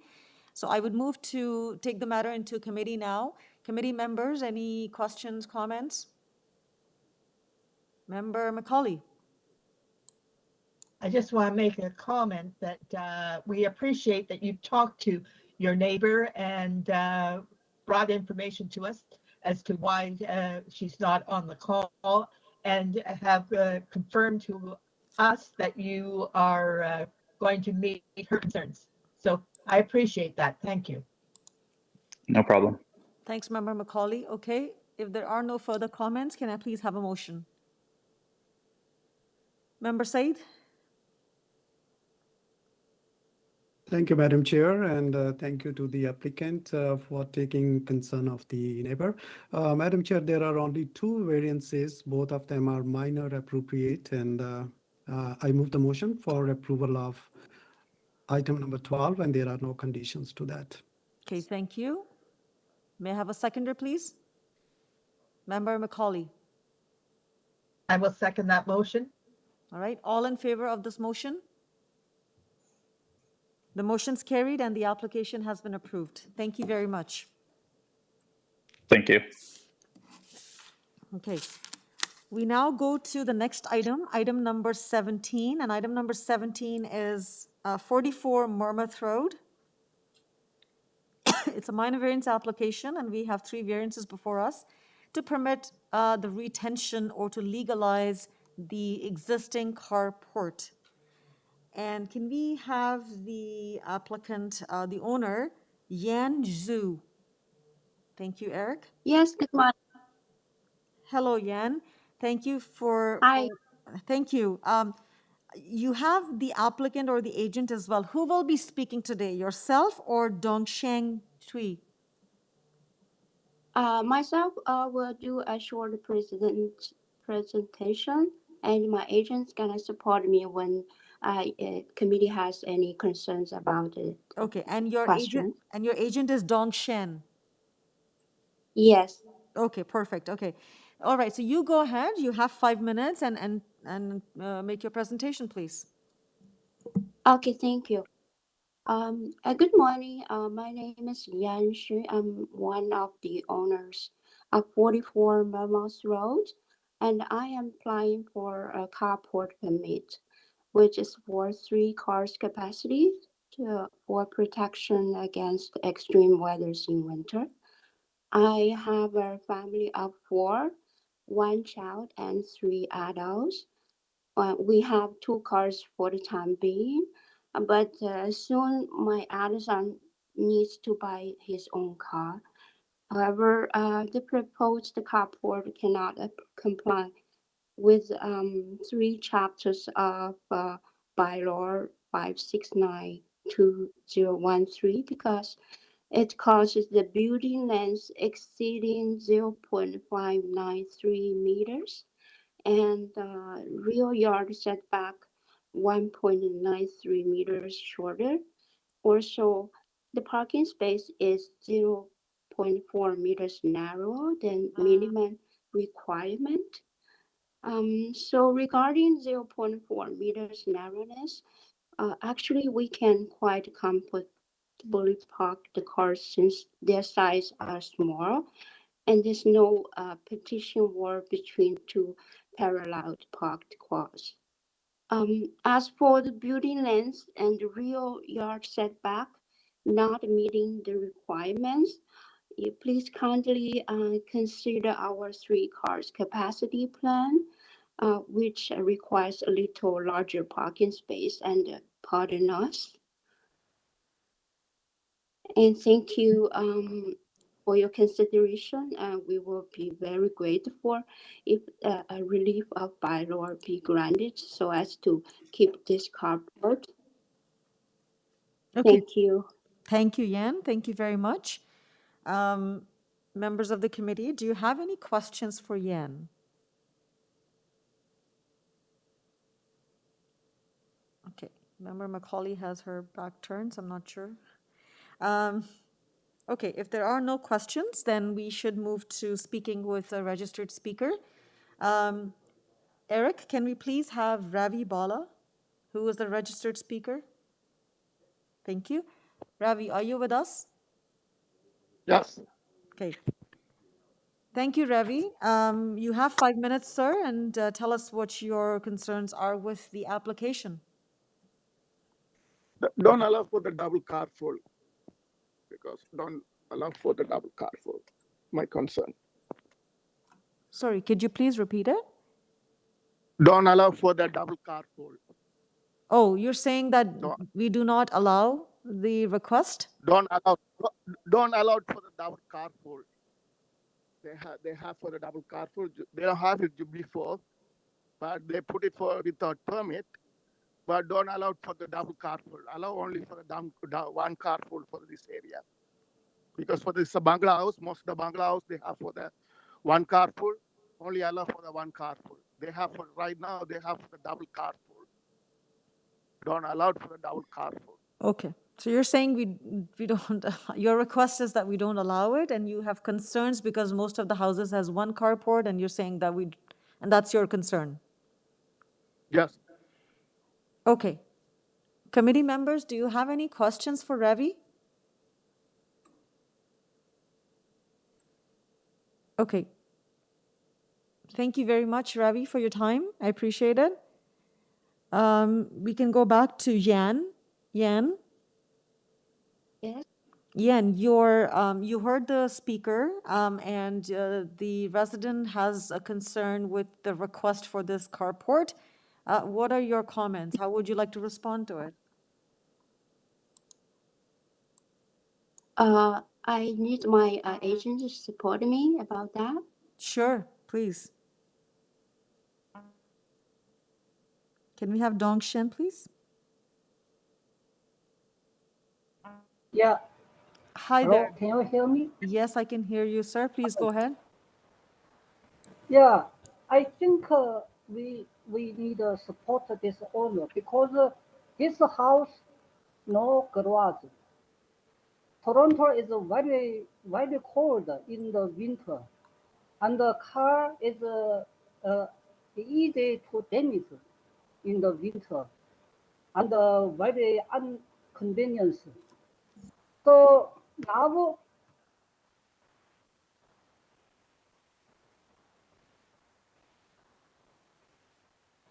Okay. No garage, no carport.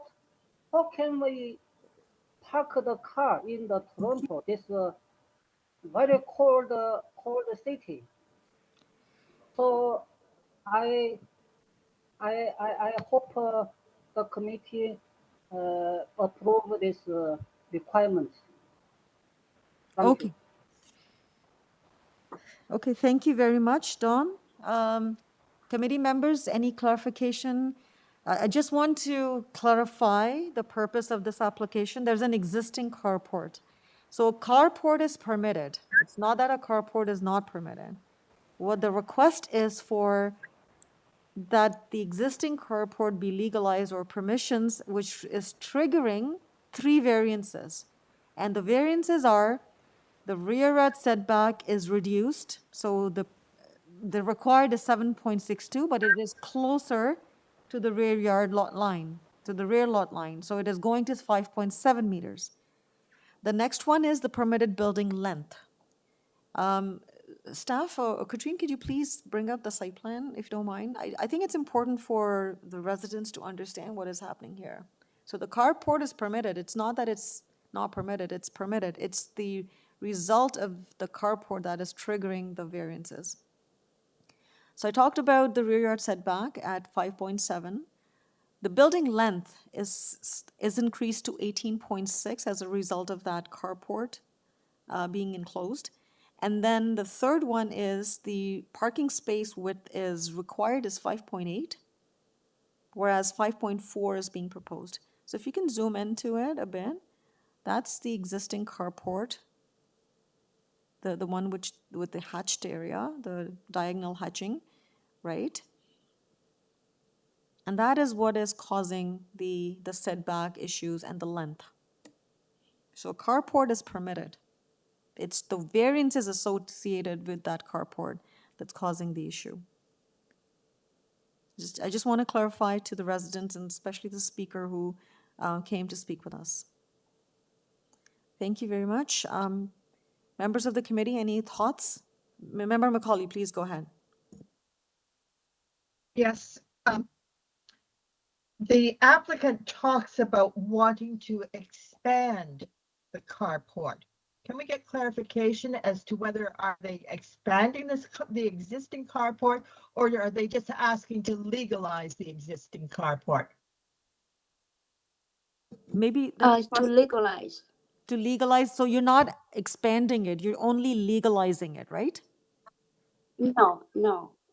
It's existing there today, you're only legalizing it. Yes. Okay, perfect. Yes. That's very helpful. Thank you very much. Thank you. And maybe this is a question for, I guess this is zoning, right? So we can't, okay. All right, so Member Macaulay, you got that clarification? It is, it's permitting or it's to legalize the existing carport, as is. Okay, any more questions? Okay, Member McKay, please go ahead. Yeah, my only concern related to the width of the parking space. So the they're asking for a variance that will that will shorten that width. I'm just wondering if a vehicle, if you can open a door on both sides, is that possible within this carport? I'm just, just wanted to ask the applicant about that in terms of its kind of functionality. If they're asking for not as wide a parking space, what's the situation, say, when you're unloading, etc.? So staff has looked into it and they have not raised any issues with the functionality of that parking space. But maybe, Gary, we can ask the applicant while they're there. Okay, staff has a comment. Through the chair, Transportation Services has reviewed this application and all applications on this agenda, and they have no comments. Okay. If they had comments, they would have raised them. As they typically do. I mean, we've seen in the past comments from transportation engineers if there's concerns with the functionality of the reduced parking space. In this instance, we have not received any concern or comments from transportation, so I'm assuming there are no concerns. But Member McKay, does that satisfy you, or would you like to ask the applicant as well? No, that's fine. It's true. There's no comment by transportation or engineering, so. Keeping in view these two things, I move the motion for approval of this application, and there are no conditions to that. Okay, thank you. May I have a seconder, please? Member Macaulay. Madam Chair, I will second that motion. Thank you. All in favor for approval. Thank you. All in favor of this motion? The motion's carried and the application has been approved. Thank you. All right, we move to the next item that was held, and this is the last item for the morning agenda, and this is item 18 for 18 Mccowan Road. Can I please have Jonathan Biskowski? Okay, thank you. And this is a minor variance application. Madam Chair. Thank you.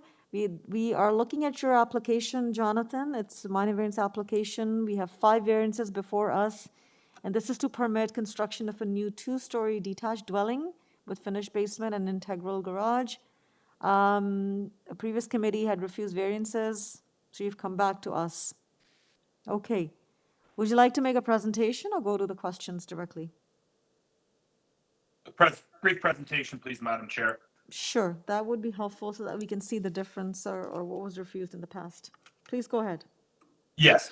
So I did submit a supporting material which just outlined the changes from the original application that was refused in relation to where we are today. So I'm not sure if we could bring that up. It might help in kind of expediting my presentation. Just give us a moment. Staff is bringing it up. Thank you, Katrine. So the first issue is we have entirely eliminated the eve encroachment that was previously refused. So that has been completely eliminated. Variance number 1, the requested proposed floor area has been reduced from a refused 350.14 to the proposed 319.71. This was accomplished by reducing the overall building length from 16.47 meters to 16.19 meters. The minimum required setback from Anson Avenue, which is the flanking street to the north, is required to be 4.5. There's no change to the proposed that is before you today at 3.54. I would also like to note that the existing dwelling that is situated on the property today has that same flanking setback at 2.46 meters. Variance number 3 has been reduced from the originally refused 9.5 meters to a total height of 9.25 meters. Mirroring that of the old Scarborough zoning bylaw has that same reduction.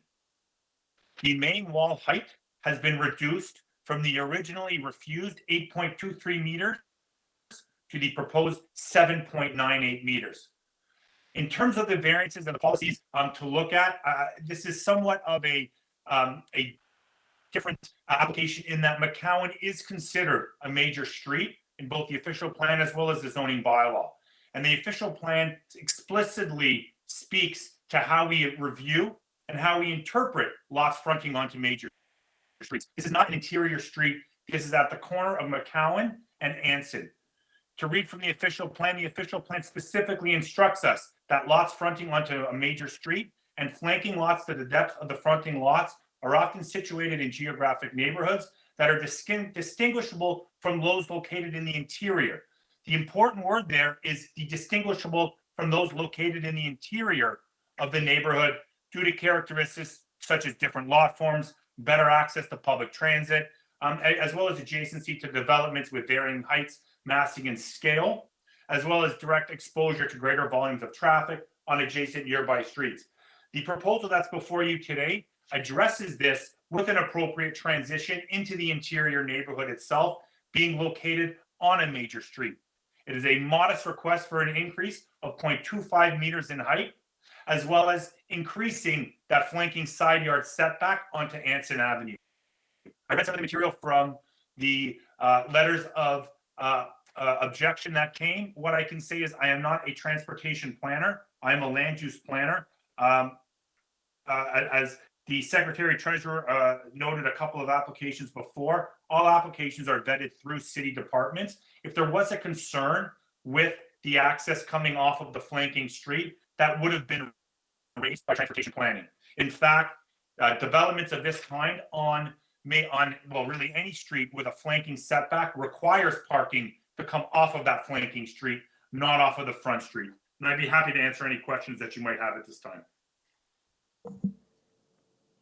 Thank you, Jonathan. Members of the committee, any questions for Jonathan?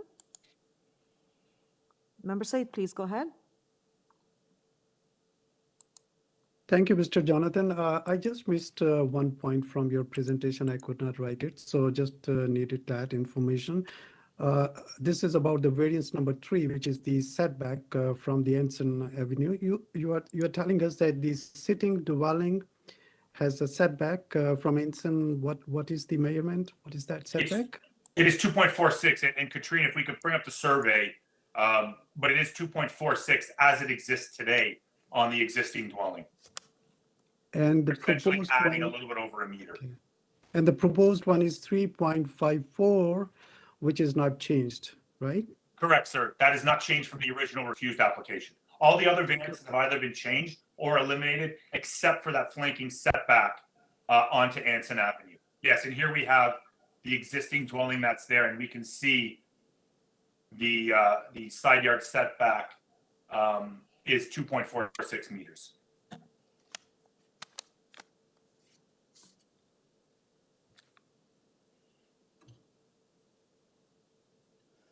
Yes, right there. We can see the 2.46.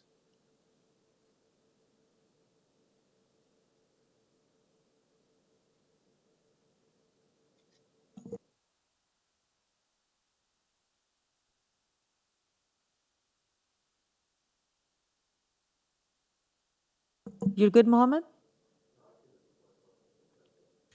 Yes, Madam Chair. Thank you very much. Okay, thank you very much. Any more questions? Member Macaulay, please go ahead. This is a comment. Unless when we had this application before us, there was a concern about the location of the driveway vis-a-vis the stop sign. And I see that the applicant has provided us information that the garage driveway is going to be 7.5 meters from the stop sign. I think that gives a good distance from the stop sign. I was also concerned as to whether, because Anson and Mccowan Road is a major road, whether there was going to be any road widenings required or corner roundings, but transportation planning has not commented on that. And so I'm assuming that that is not an issue. I'm just raising the issue of the stop sign, looks to be addressed, and the issue of a corner rounding or widening at this corner property because of the need for But Member Macaulay, Road or Anson is no longer not commented upon. But Member Macaulay, here's the thing.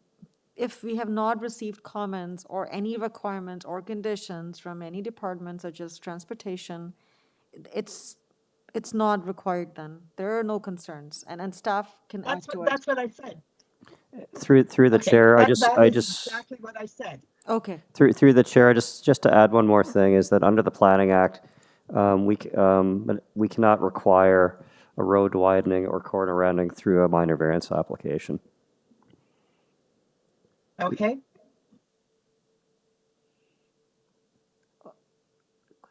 Okay, thank you very much for that. So I think your comment was trying to emphasize that there are no concerns and hence it's appropriate. Okay, fair enough. Okay, any more comments or questions? I see none. Okay, thank you, Jonathan, for your time.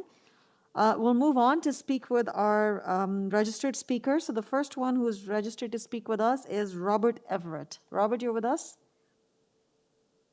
Nope. Hello? Not here. I'm not here. Robert Everett. I'm not connected. Sorry. You're connected, sir. You can speak. We can hear you. I'm here if you can hear me, but I don't think I am connected. You are connected, sir. We can hear you loud and clear. Wow. Well, my only concern is the size of the building, and there may be in the future a need for a public sidewalk on the south side of the road. Is there going to be adequate space for a sidewalk in the future? Okay, thank you. Robert, I would say that we really don't know what could be asked for or required in the future. What we can tell you is that our city's transportation department has looked at it and they have not asked for any additional space or anything as it relates to a sidewalk. Well, that's my, other than the size of the building, that's my only concern. Okay, so your concern is with the, I would say when you say the size of the building, you're referring to variance number 1, which is the request to increase the floor area? Yes. Okay. All right, thank you very much, sir. Anything else that you would like to add? No, Okay. no. Okay, members of the committee, do you have any questions for Robert before he leaves? Okay, I see none. Well, thank you, Robert, for taking the time to meet with us and then letting us know of your concerns. Thank you. Thanks a lot. We move on to our next speaker, Janet May. Janet, you're with us? Yes, I'm here. Thank you very much. So Janet, you have 5 minutes. And I just want to mention that we Okay. do have your written correspondence on file with us and we've read it. So if you want to add more to that or, if you want to bring something new today, that would be great. Okay, thank you. Good morning, committee members. My name is Janet May. I'm a director of the CLIFFCREST Scarborough Village Southwest Residents Association and co-chair of the Planning and Development Committee. We are an incorporated not-for-profit association working to preserve the unique nature of our neighborhoods. We do not support the application to replace the modest dwelling located at 18 Mccowan, and you can see it on the screen there, the pale yellow bungalow, with a significantly larger house not in keeping with the character of the neighborhood. As you can see, this is located in a block with basically bungalows. Do the requested variances maintain the general intent and purpose of the zoning bylaw? Variance 3 requests a 21% reduction in the side yard setback. As you are aware, setbacks exist to protect things. This is a corner lot, and the permitted side yard setback protects the road from snowdrifts and protects sightlines at both the driveway and the intersection of Mccowan and Anson. At the November 16th meeting, a major concern of committee members was the proximity of the driveway to the intersection of Anson and Mccowan. We do not believe that this driveway and garage are set back adequately from the stop sign, which you can see on the photograph. And we think that the location of the driveway will pose safety concerns for pedestrians, people with mobility issues, and vehicles, particularly during the winter. This past snowstorm that we had was a nightmare at this corner. The sidewalks are still icy and impassable for pedestrians, and we are forced to walk on the road in this area. I really believe that the driveway should stay where it is, towards the rear of the dwelling, because that would make it safer for everybody. Variances 4 and 5 relate to the height of the building. The proposed development that will replace the traditional bungalow is described as a 2-story house, but actually presents as a 3-story. Can you put on slide 2, please, of our presentation? Janet, certainly we can bring No. it. Sorry? Oh, no, that's not it. No, there's actually another presentation. There it is. Okay, thank you. Janet, sorry to interrupt yes. you. Sorry to interrupt you, but it is a 2-story dwelling, right? The zoning no, has looked at it, and it is a 2-story dwelling based on the zoning bylaw. I disagree. It's actually, there is a very odd it's called a living area. And you go up a flight of steps to it, and then you go up another flight of steps to the second story. That's internal. So internal layout, you could have lofts, you could have you could have split level, you can have all of that. Is this part of my 5 minutes? I'm sorry to interrupt, but it is part of your 5 minutes, but I am always flexible. I can give you additional 30 seconds because I want to make sure that before you spend 2.5 more minutes talking about stories, that's not the subject of discussion here. Well, it's our concern. And I think that we should be allowed to express our concern. You can express your concern on the minor variances that are before us. If the number of stories is not a minor variance, then we don't talk about it. Well, it's the height. It relates to the height, which is a variance. But there are two, okay, fair enough, I'll let you proceed. But I wanted to make sure that there's no Thank you. story variance. Okay. Do the requested variances maintain the general intent and purpose of the official plan? The applicant has reduced the height, but only by flattening the roof, not by removing that little funny area that is above the main floor and below the second floor. As you are aware, a key objective of the official plan is that new development respect and reinforce the general physical patterns in a neighborhood. This includes prevailing heights, massing, scale, density, and dwelling type, prevailing building types. The prevailing roof style in this established neighborhood is peaked roofs, not flat or almost flat roofs. In addition, the prevailing dwelling type is bungalows and story-and-a-half victory homes. This is an established neighborhood of modest, affordable housing, which is a big issue for the city, on lots with generous front, back, and side yards. The character of the neighborhood is not the large, bulky buildings with egregious FSIs cited by the applicant in the submitted cover letter. Unfortunately, these oversized houses, which have already been approved, are being used as precedents and are rapidly changing the character and affordability of our neighborhood. Chapter 3.4 of the official plan, the natural environment, states changes to the built environment will be environmentally friendly based on addressing environmental stresses caused by the consumption of natural resources by reducing the amount of solid waste requiring disposal in a landfill and consumption of water and generation of wastewater. Approval of this application will result in the demolition of a house requiring landfill disposal. The new building contains 8 full bathrooms, 2 kitchens, and 2 laundry rooms. The existing water and sewage infrastructure supports modest houses, not overbuilt houses that stress the capacity of our infrastructure. Surely good planning takes future needs and impacts into account. This application does not support the general intent and purpose of the official plan, nor is it desirable. The applicant has submitted a petition of support for the application.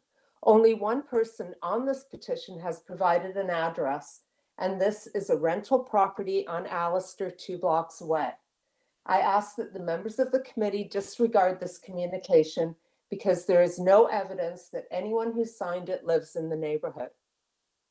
The 4 tests as set out in section 445(1) of the Planning Act are not satisfied. Therefore, we request that the Committee of Adjustment refuse the variances. Thank you. Thank you, Janet, for your time. Members of the committee, any questions for Janet? Okay, I see none. All right, thank you for your time, Janet. We move now to Jonathan. Jonathan, you heard the concerns raised by Robert regarding the size that's being proposed or the FSI that's being proposed, and then you heard Janet's concerns. You have 5 minutes, and please provide a rebuttal. Yeah, a couple of things. In terms of the pedestrian access, as the first speaker noted, there is no sidewalk on the south side of Anson. So I'm not quite sure how pedestrian mobility would be a concern if there is no sidewalk along that southern portion. And as I previously spoke of, transportation would have reviewed this. And if they required some type of a sightline analysis, they would have put in a memo that would be before you today that would be possibly a condition of approval or for them to ask for a deferral for us to look at that. So I believe in terms of safety for both pedestrians and vehicles, that's not an issue as this has been reviewed by city staff. Going into some of the issues that dealt with the side yard setback and reductions of that, what I would say is to the south, the actual proposed dwelling is in excess of what the zoning bylaw requires. The zoning bylaw requires a 0.9 meter side yard setback to the south. We are proposing 1.2 meters. So in terms of a reduction of side yard setback, that simply isn't the case to the south. It is actually in excess of what is there. And I can appreciate the concern of the north side yard setback on Anson creating streetscape and framing it. Yes, that is the case. But as we previously reviewed, we are actually increasing that side yard setback on the flanking of Anson from what is there today at 2.48 to 3.54. So we're actually increasing what is there today to what is being proposed before you. In terms of the height and the massing and the scale, I agree completely with the idea of prevailing of the neighborhood itself. But again, we must differentiate a major street like Mccowan from what is on the interior. Now, with that policy I read to you, it specifically speaks of different types of building types and built forms. On major streets, we often have schools. We often have many different types of architectural forms as well as uses. And that contributes to the neighborhood. And that's why policies specifically look to allow different types of developments on major streets. In terms of the FSI, again, the only built form aspect that is being requested that leads to that FSI increase is that side yard setback to the north. In terms of building length, we are essentially 0.81 meters below what is permitted, as well as we are actually to the south, again, adding an additional 0.3 meters from what is required by the zoning bylaw. In terms of roof style, I would just like to note, this is not done via a waiver. This is done via a zoning review. This has been reviewed, and it is a two-story dwelling. This is not a flat roof dwelling. It is specifically in the zoning bylaw dictates a percentage for a flat roof to a pitched roof. And I'd be happy to answer any questions that may arise from this. Thanks, Jonathan. Members of the committee, any questions for Jonathan? Okay, I see none. All right. Before I take the matter into committee, Jonathan, any comment or question? Oh, sorry, any closing remark? Just that, again, I think this is good planning, and due to the location on a major street on a corner property, I believe it's appropriate for a greater form of intensification as policies of the official plan speak to. Okay, thanks a lot. We now take the matter into committee. Members of the committee, any thoughts, any comments? Yeah, so a zoning certificate was obtained for this, so there was no waiver. Zoning bylaw staff or building staff have looked at it, and this is a two-story building. The revisions, in my opinion, have been substantial since the last notice or the last application. Any thoughts? Member Macaulay, please go ahead. Could you just inform me as to whether community planning is asking that this application be approved subject to the community planning site plan? I don't have that note in my notes here. Nor do I, and I don't see any community planning staff report for this application. Through the chair, there is no community planning staff report. Okay, perfect. There are no division comments. As I mentioned earlier, Transportation Services has no comments. Yeah. So no conditions, no comments from any department, including urban forestry, right? Through the chair, that's correct. Okay. If there are no comments or deliberations, can I please have a motion?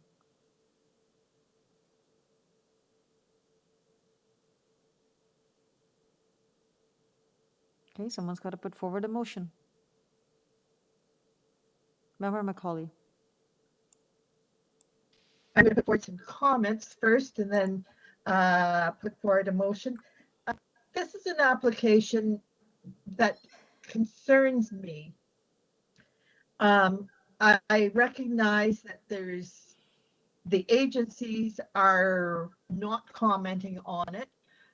They may have looked at the application and don't feel that they are enabled to consider this application, especially transportation planning. I was somewhat concerned that we had not received any comments from them. I'm also concerned that this is a major intersection, McCowan Road and Anson.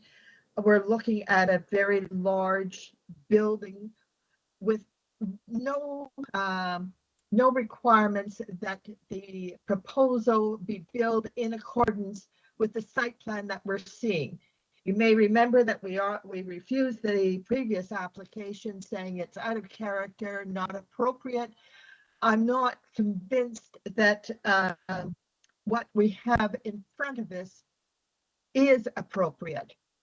I'm putting those forward as comments. I feel uncomfortable approving this application as appropriate in this setting. Okay. All right. Thank you, Member Macaulay. Staff has, just to your comment that departments have not commented or have not provided anything, I understand from staff that there was a memo from Transportation Engineering that was submitted to us, and it was in the, yes, I remember seeing this now, and this was in our packages, and this is from Transportation saying we have reviewed the above revised agenda. Given that the transportation-related conditions are minor in nature, we have no formal comments provided this time. And this is for the overall agenda, right? So they've reviewed the agenda and they did not find any application that required any condition or comment.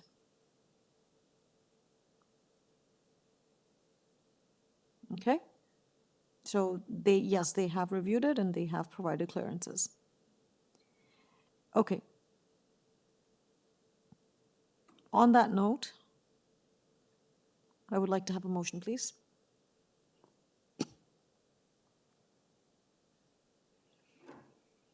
Okay. Was there a motion made by Member N? Oh, I'm not Member sure. N, that was your motion or comment? It was her comment. I made a comment. If no one is going to propose a motion, I will propose a motion to refuse this application as not appropriate form of development. So this is your motion. Okay. So we have a motion. Could you please formally do it, and that you put forward a motion? Okay.